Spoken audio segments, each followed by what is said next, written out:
Tidak ada yang tidak mungkin di hidup ini. Setiap harinya kita akan menemukan keajaiban baru di hidup kita.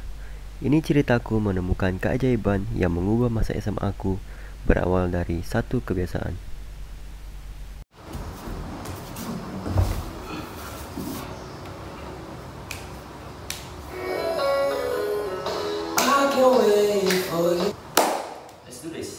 Halo semua, selamat datang di video log pertamaku. Perkenalkan, namaku Felicin. Kali ini aku akan bercerita tentang kehidupan perwanetanku dan fitness yang secara ajaib mengubah masa SMA aku.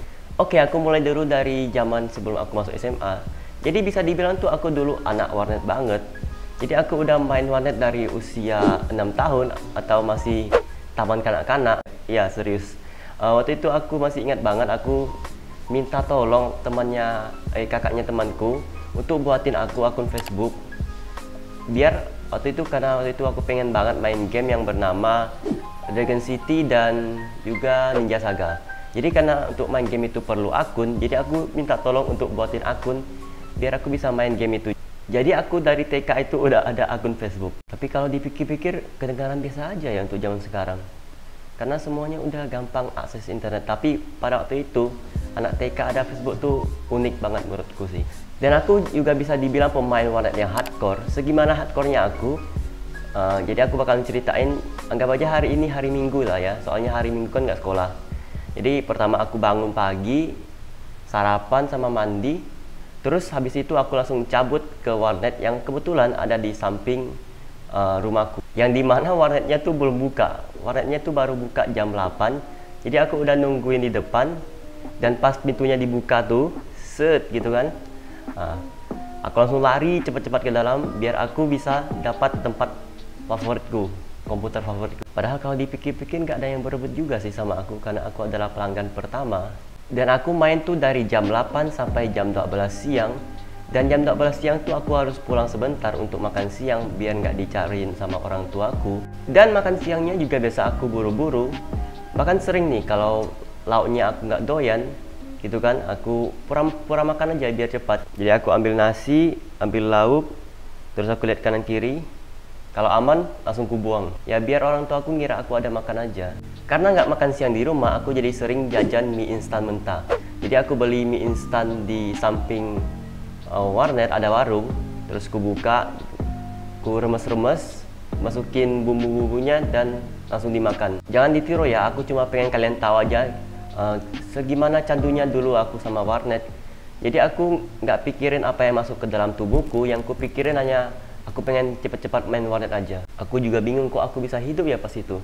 Kalau di total-totalin tuh sehari 30 gram protein nggak sampai kali dari seluruh makanan yang ku konsumsi. Setelah itu lanjut main dari jam 1 siang sampai jam 5 sore. Habis itu jam 5 sore aku pulang untuk mandi dan makan malam. Dan habis makan malam kalian tebak kemana? Yap, ke warnet lagi. Habis itu aku main lagi sampai dari jam 6 sampai jam 9 malam. Itu kalau hari Minggu ya. Kalau hari biasa gimana?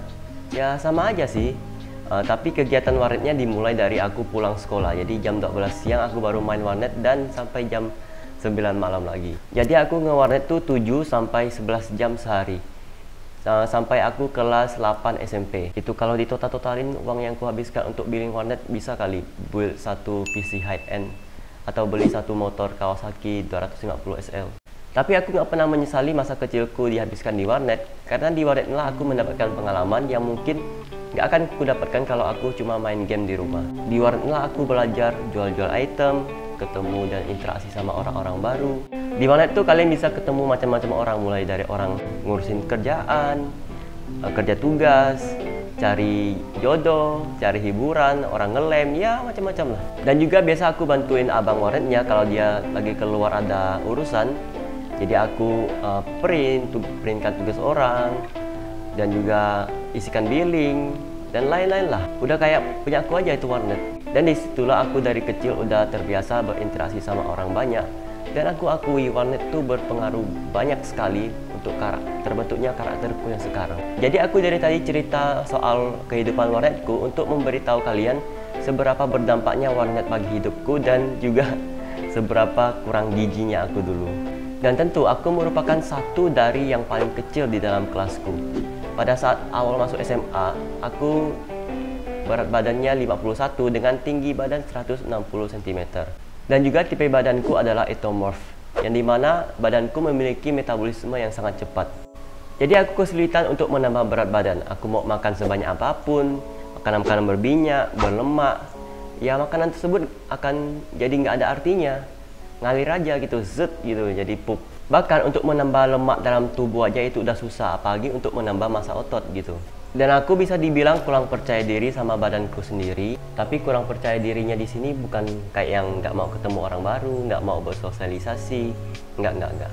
Bahkan aku sempat menang lomba drama sambil nyanyi gitu sama satu pasangan perempuan pada acara MOS awal masuk SMA. Atau bisa disebut aku Mr. MOS-nya.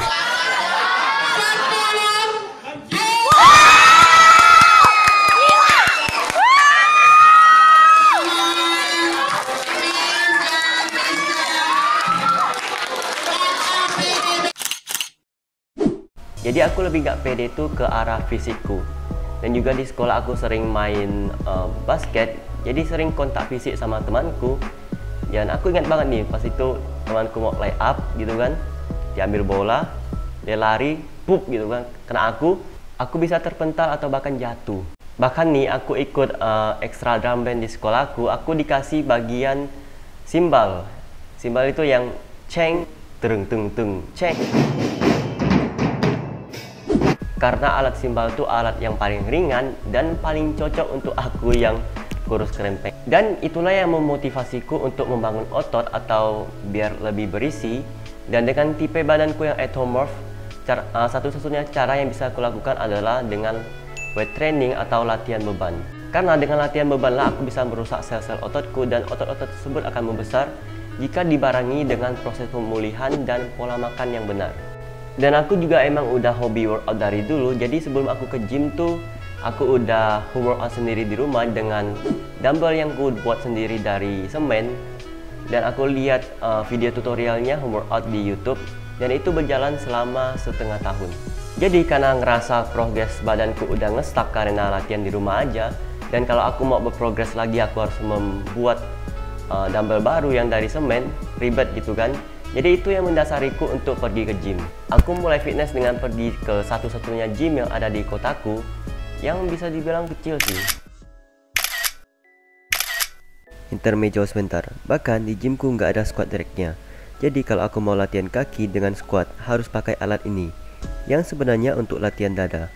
Ada sih Smith machine, cuma aku nggak terlalu nyaman squat di Smith machine.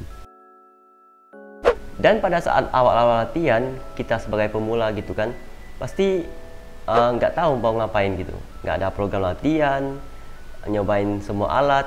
Tapi aku berbeda. Aku pertama kali nginjakin kaki di gym, aku udah tahu harus main apa hari ini, dan juga aku udah ada program latihan yang jelas, yaitu full body workout 3 kali seminggu.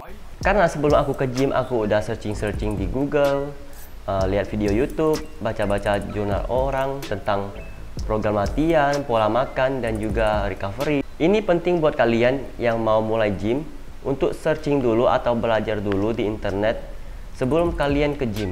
Karena di gym tuh kalian akan sering mendengarkan saran atau pendapat dari mereka yang badannya udah besar gitu kan, udah jadi. Terus kalau mereka ngomong tuh terlihat meyakinkan, padahal sarannya itu belum tentu benar atau bahkan bisa menyesatkan. Aku udah catat di sini ada 3 buah saran nggak benar yang aku terima pada saat awal aku masuk gym. Yang pertama, kalau kamu fitness, wajib konsumsi suplemen. Kalau enggak, badanmu nggak akan jadi. Sejak awal fitness, aku udah dikenalin banyak jenis suplemen, mulai dari whey protein, kreatin, gainer, BCAA. Faktanya adalah kalau kita bisa mencukupi kebutuhan makro per hari kita, yaitu protein minimal 1,5 gram per berat badan dan surplus 500 kalori setiap hari, itu udah efektif banget untuk proses pembangunan otot. Dan kalian jangan mikir kalau suplemen itu adalah sesuatu yang magic atau superfood. Kalau kalian konsumsi itu badan langsung jadi, belum tentu juga. Pada akhirnya yang paling penting adalah real food, dan dari namanya aja suplemen atau hanya tambahan, tidak wajib sebenarnya. Dan juga aku fitness 1 tahun pertama tidak pernah konsumsi suplemen sama sekali. Yang kedua, untuk pemula kayak kamu, jangan latihan kaki dulu. Fokus besarin upper body dulu di setengah atau 1 tahun pertama. Faktanya adalah latihan kaki itu sangat penting dan wajib. Mau kalian pemula, intermediate, pro, harus latihan kaki. Dan juga aku mengutip perkataan Bri Aderai, kalau kaki kita kuat, ibarat kalau pohon itu akarnya kuat, fondasinya kuat, badan kita juga fondasinya kuat. Dan orang yang berusia panjang umur biasanya berawal dari kaki yang kuat. Dan dikarenakan latihan kaki itu paling capek, di gymku 80% orang di sana tidak latihan kaki. Yang ketiga, ini yang paling parah dan yang paling lucu menurutku. Jadi aku pernah dikasih tahu, kamu tuh kalau latihan nggak perlu banyak-banyak variasi latihan, nggak perlu latihan dada, bahu, punggung, cukup latihan tangan aja atau bicep sama tricep. Dada, punggung sama bahu kamu akan ikut besar dengan sendirinya. Ya, sepertinya yang ini nggak perlu aku jelaskan lagi lah ya.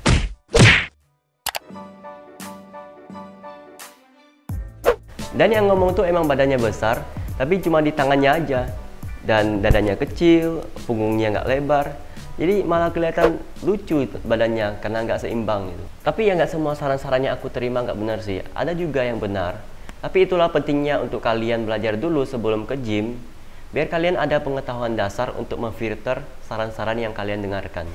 Aku di gym sering melakukan heavy compound movement. Jadi aku deadlift ratusan kilo dan squat ratusan kilo. Dan banyak orang menasihati aku pada saat aku awal nge-gym, jangan angkat berat-berat, nanti nggak bisa tinggi.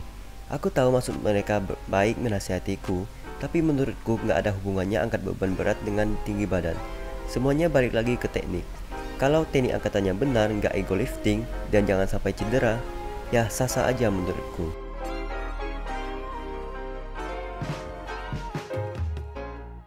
Dan gak kerasa 1 tahun pun berlalu. Aku yang awal masuk SMA dengan berat badan 51 dan tinggi badan 160, secara ajaib berubah menjadi berat badan 65 dan tinggi badan 175 di kelas 11. Siapa yang nyangka gitu kan, Felix yang dulunya kurus krempeng dalam 1 tahun bisa berubah secepat itu. Dan kalau aku ketemu teman, saudara atau keluarga yang udah lama gak ketemu gitu, sekalinya ketemu pasti kaget dengan perubahan fisikku. Jika ada kalian yang berpikir, mungkin genetikmu aja yang bagus atau pubertas jadi kamu bisa bertambah setinggi itu dalam setahun. Sebenarnya nggak juga sih. Genetik, papaku nggak terlalu tinggi, cuma 163. Kalau mamaku cuma 159 cm. Kalau pubertas bisa jadi, tapi aku nggak yakin kalau aku nggak fitness tuh aku bisa setinggi sekarang. Karena fitness lah aku jadi memperhatikan makananku. Aku konsumsi telur, yogurt, dada ayam, kacang almond, susu. Aku tidur 8 jam sehari. Itu semua agar ototku dapat berkembang dengan maksimal. Dan juga jarak dari rumahku ke gym 15 menit. Jadi aku gym tuh setiap pagi jam 9. Dan aku ke gym tuh selalu pakai motor. Jadi pasti aku mendapatkan vitamin D dari sinar matahari, yang dimana penting juga untuk proses pertumbuhan tinggi badan. Jadi mungkin karena pubertas ditambah asupan gizi dan istirahatku terpenuhi dan juga aku latihan fisik setiap hari, jadi tinggiku bisa merosot dengan sangat cepat. Dikarenakan perubahan fisikku yang begitu drastis, aku juga merasa banyak yang berubah di dalam hidupku. Mulai dari celana sekolahku yang pas awal SMA itu kendor, kemana-mana harus diikat pingangin, jadi nggak muat dan harus beli yang baru. Pakai baju juga jadi lebih enak dilihat karena fit sama badan. Kalian setuju nggak sih kalau aku bilang investasi penampilan yang paling bagus adalah investasi ke badan kita sendiri? Karena kalau badan kita bagus, kita pakai baju apapun akan terlihat bagus. Dan keajaiban pun terjadi. Aku masuk tim basket, aku yang awal drum band adalah pemain simbal, dikasih main alat yang lebih berat yaitu tenor. Dan menjadi pemain tenor itu adalah impianku sejak awal masuk drum band. Karena menurutku tenor itu adalah alat yang paling seru. Boom, boom, boom. Terus kadang-kadang putar-putar stick, jadi nggak kaku gitu. Kalau simbal cuma ceng, ceng, nggak seru gitu. Dan tidak hanya sampai di tenor, aku dikasih kepercayaan yang lebih tinggi, yaitu menjadi pemimpin di drum band sekolahku atau mayoret.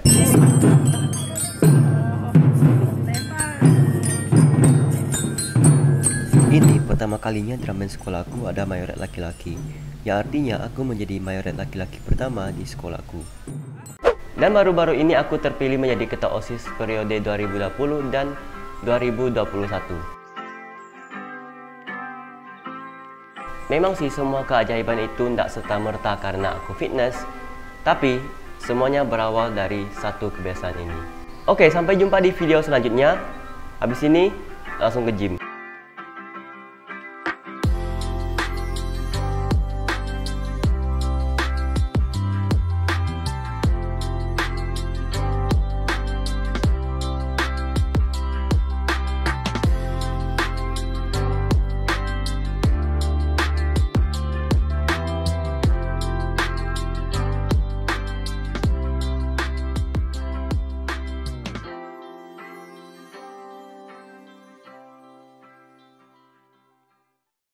Hari ini tanggal 22 Oktober.